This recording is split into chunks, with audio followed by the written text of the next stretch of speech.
Eravamo rimasti a pagina 113.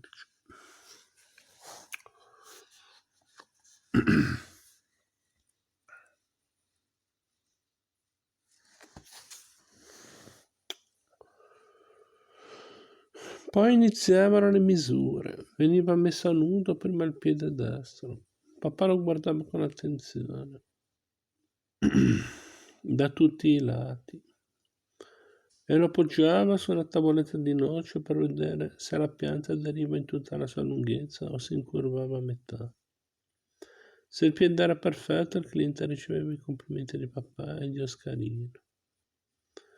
Qualche volta venivano chiamati anche i ragazzi del laboratorio. Intanto si preparava il gesso per il calco.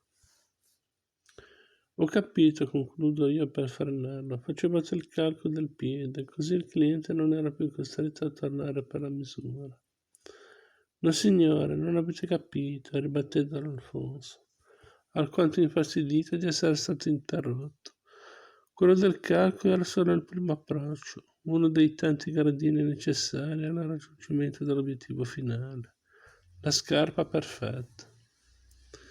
Ma io non volevo sminuire il lavoro di suo padre, dico io, cercavo solo di riassumere quanto stavo dicendo, per capire in cosa differisse la scarpa su misura di quei tempi da quella che fa oggi un qualsiasi artigiano.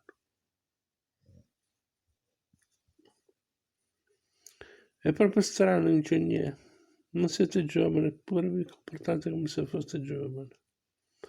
Anche voi andate di fretta, commenta il cavaliere, guardandomi con un pizzico di differenza. Non siete giovani, eppure vi comportate come se lo foste. Non è vero, sono tutto orecchi, per farvi capire come stanno le cose.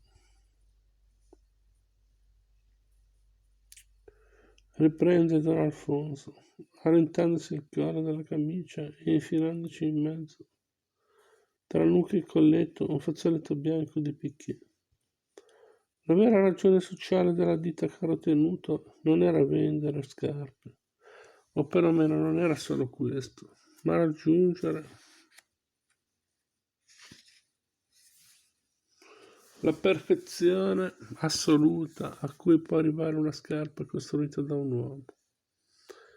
La scarpità, proprio così, la scarpità, questa è la parola. Ma procediamo con ordine. Se all'epoca voi foste stato cliente di mio padre, avreste detenuto il decrescenzo destro e il decrescenzo sinistro, depositati presso la ditta Carotenuto e Figli. Così avevate i calcoli di tutti i vostri clienti, i piedi di tutta la nobiltà e dei migliori professionisti di Napoli. E ora non le fa più le scarpe su misura. Raramente, adesso non ci sono più gli amatori.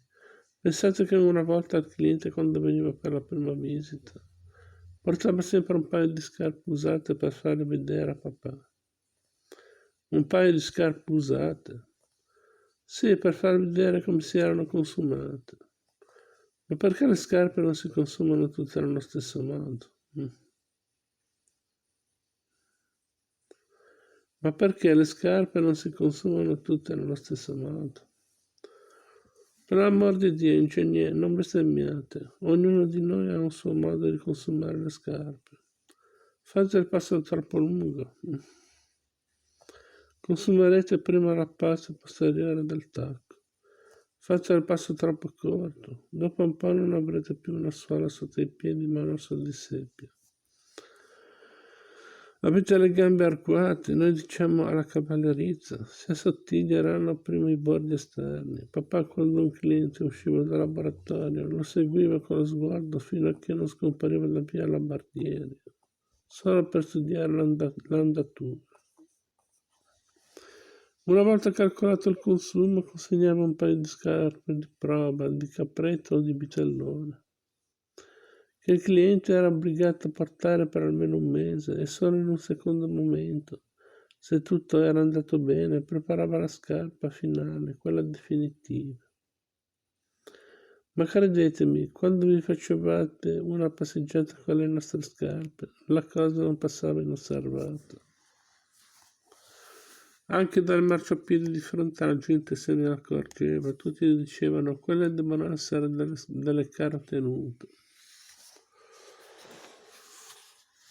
Insomma, suo padre ci metteva l'anima, lo avete detto, certe volte si faceva delle litigate con i clienti che non vi dico. E perché? Con il conte del Balzo, per esempio.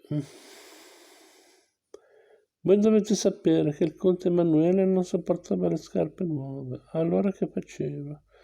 Si chiamava uno dei suoi camerieri, un certo Antonio, che teneva lo stesso numero di piede e gli faceva portare le scarpe nuove per una decina di giorni. Figuratevi papà, tutti i suoi calcoli andati in fumo. Cavaliere, ma lei è sicura che sia tanto importante avere un paio di scarpe belle? Ingegnere, io non ho capito se volete prendermi in giro. Non mi permetterai mai. O se vi interessa sul serio l'arte della calzatura, spero per voi nella seconda ipotesi. Ora, per spiegarvi come sono fatto, devo permettere una cosa. La vita è tutta in questa formula, metà amore, metà lavoro. E quando dico lavoro, non penso alla fatica, a un supplizio che uno deve sopportare dalla mattina alla sera per rendersi indipendente dal punto di vista economico, ma un'opportunità che Dio ci ha offerto per dare più senso alla nostra esistenza. Pure il tabaccaio, l'impiegato di banca e il metalmeccanico, se amano il proprio lavoro, si troveranno contenti.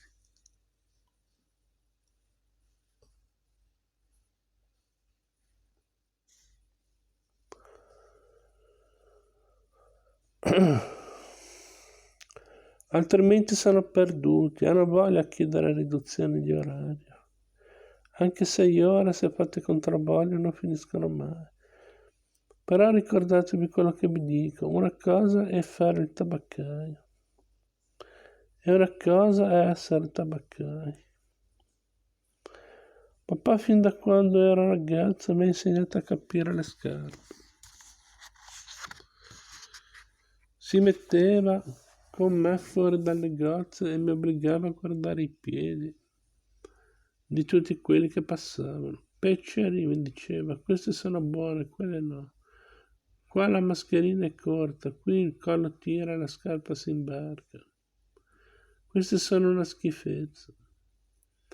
Ecco una bella scarpa, questa non è male, quelle sono roba di blocco. E così pian piano io mi sono fatto un'idea di come doveva essere fatta una scarpa. Ora, quando entra un cliente, io già lo vedo con le scarpe tenute ai piedi. E sono felice quando riesco a trovare il paio fatto apposta per lui. Ma veniamo alla domanda che mi avete fatto prima. È così importante avere delle belle scarpe? Sì, vi assicuro che è molto importante. Quando la sera andate a dormire, se prima di prendere il sonno date uno sguardo alle scarpe che vi siete appena tolto, poi vi accorgerete che un bel paio di scarpe perfette, classiche, snelle, inalterabili, pulite, comunica un senso di sicurezza, fedeli testimoni della vostra giornata, esse vi hanno tenuto compagnia. Oggi però non ci balla più nessuno. Il cliente entra e dice: voglio quella lì, ho il 42. Voglio quella lì, ho il 42. Se le prova, paga e se ne va. Luciano De Crescenzo, storia della filosofia greca, da Socrate in poi.